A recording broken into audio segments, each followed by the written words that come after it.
Hi there, this is John. I've got 3 updates for you. The first, my first class at the Norwest School of Horology is this coming Monday. I'm going to be taking the Watch 101 class, 3 hours every Monday evening, and I'm looking forward to it a lot. And sort of related to that, I'm wrestling with how to share my information, my status about the Watchmaker classes that I'm taking. Do I do it on this channel? Do I make a separate channel for it? And I guess what I've decided is I'm going to report on that stuff on this channel, at least for the time being, because it's career switching. It's an update on how I'm doing at moving to a new occupation. The second update is that I went and bought my first initial set of tools for my Watchmaker classes. I'm going to share with you now what it was like to go buy them. I bought my tools from R&B Supply on 3rd Avenue here in Seattle. 3rd Avenue is not great, but you know what? I didn't care. So you go into the Melbourne building, go up to the 4th floor, and there's a fairly nondescript door. And you go into that door, and the first thing you do is you meet Debbie. She owns the place. She didn't want me to take her picture, but well, I took it anyway. I wonder if she'll sell to me again. She's doing, I guess, inventory moving around, and she was apologizing for it, but I thought it was absolutely great. My eyes were just knocked out of my head. I was looking at all the stuff she has. I am definitely going to be going back there to buy more stuff later. Anyway, I showed her the list that I had from the class on the tools needed for the first few weeks of the class, and she gave me her advice on some options I had, and I just took whatever she gave me, trusted her implicitly, and away we go. And that's what it was like to go buy my very first Watchmaker toolkit. The third thing I want to update you on is that I've decided to reorganize my home office. Like most software developers, I'm very particular about the organization of my desk. And it's been that way for, well, almost 50 years for me. I'm entering a phase now, though, where the software engineering stuff that I do isn't going to be my top priority. And this is something new for me. I'm going to be doing software engineering consulting for the foreseeable future to bring a little bit of money in. But my Watchmaker classes, my studying at home, my practicing at home, that's going to be my top priority. That's my new thing. That's my future. My home office now, I've got a desk, and I'm going to need to make space for my tools and my practice area.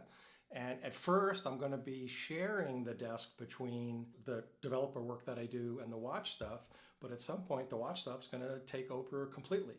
And I'm not sure actually how to go about that. I've got a couple of options. I could put a second desk in my office against the windows, you'll see in a couple of minutes. Or I could maybe the thing to do is I just resign myself to doing my consulting work only on my laptop, not having an external display, not having an external keyboard.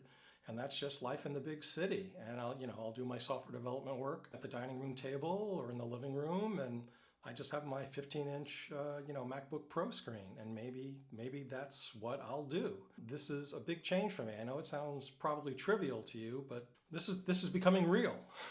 So when you reorganize your desk, it's all fun and games until someone reorganizes their desk, right? So I'm going to show you now the way it was before, and then after that, I'll show you how it is now. The first thing to do is to apologize for all the stuff on the floor. All that stuff is from our living room. We had to clear out of the living room while the kitchen and bathroom remodel was going on. So what you see there on the floor, that's all going away in a couple of days. But here is my desk, standard kind of thing. I got my books just where I want them. I got my coffee mug.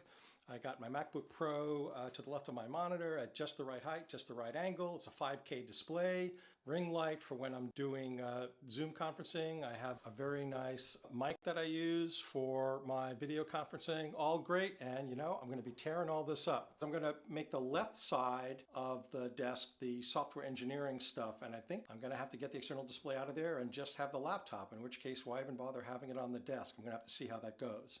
The right side will be where my watch tools are, and that's where I'll be taking apart watch calibers, and all that stuff will be on the right side. Going forward, I could install a second desk kind of over there against the window and have that be for one of the things that I do and have this be for the other thing. But you know what? I think it's just forestalling the inevitable. I'm really thinking that maybe for the first couple of months, I will have one desk with 2 purposes. But I think the right thing to do is to turn this entire desk, and by the way, it's a stand-up desk. I got a crank on the side, to make this, Watchmaker central here in my house. And when I do software engineering work, I'll just do it on my MacBook Pro. And a lot of people do that, and I've been spoiled with my external display, but the future is coming. So I think that's what I'm going to do. So this is how things are before I make the change. So this is version 0 of my at-home Watchmaker desk station, workstation. On the left, we have my software engineering setup. I got rid of my ring light. I got rid of my Yeti microphone, suspended microphone. I am going to use the external display without the MacBook Pro being open. To the right of my coding setup is going to be where I do my practicing at home for my Watchmaker classes. The first thing I have is a fishing tackle box, because fishing tackle boxes are what you use to store all your stuff in. I got a 2-tray, I guess it's called, fishing tackle box. That's very nice. We have a blower to blow dust off of stuff. This is a combo dust cover to cover the watch that I'm working on. Plus, this is where you put parts. When you take them out of the watch, you put them in each section here to kind of keep them organized. This is a loop that goes into the loop wire. And I'm not going to do it now because basically I don't want to screw it up. And my understanding is that on the first day of class, we put these two things together. But this is the loop that you wear on your head with, one loop over your eye, 4x magnification. They have different magnifications. I got 4x because that's what the class instructor recommended. And Debbie said, yeah, that sounds good. So I got my 4x loop. I have a pair of brass tweezers and a anti-magnetic tweezers and a set of screwdrivers. And these are replacement heads. And so this is my very humble beginning of my Watchmaker toolkit. Oh, one thing missing is the stand to hold the watch as I'm working on it. That is on order. But in case you're wondering what is in a rank beginner toolkit for watchmaking, that's what you see before you. That's all I have to report to you from here. Till next time, take care.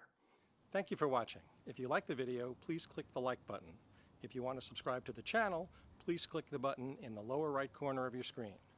Thank you for watching. See you next time.